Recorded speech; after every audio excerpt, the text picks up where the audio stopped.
香港人呢比較長壽啊，所以超過100歲嘅長者竟然超過萬幾人咁多喎。你諗下，如果俾你做呢紮長者，有錢就梗係冇問題啦。但係如果冇錢就大鑊了。根據幾年前嘅一個人口普查，喺香港超過65歲仍然在工作嘅大概有20幾萬人，佢哋好多都係揾唔到足夠嘅退休本錢，所以仍然要繼續工作。有部分甚至係退咗休一段時間，發覺唔夠錢使，所以被迫無奈重新投入勞動市場。喺香港，如果你到咗65歲，而你嘅收入或者總資產唔超過某個數額，就可以申請長者津貼，我哋簡稱長生津，4000幾蚊一個月嘅津貼，夠唔夠一位長者喺香港生活啊？當然好問水啦，如果有病有痛嘅話，可能真係唔夠㗎喎。如果你有仔女，佢哋又孝順嘅話，每個月俾返幾千蚊家用你，其實都勉勉強強可以過一個開心快活嘅退休生活㗎喎。否則就要喺未退休之前積極地計劃好如何喺退休之後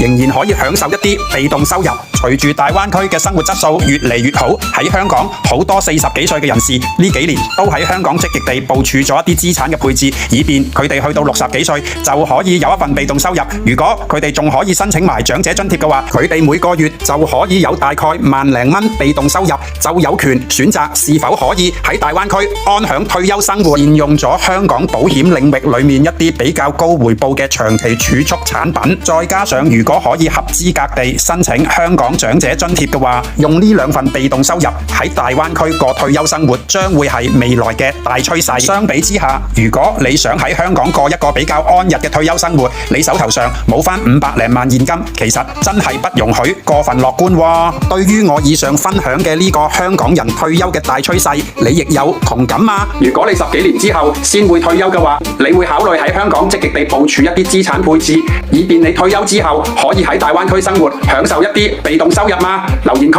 同我分享你嘅睇法啦！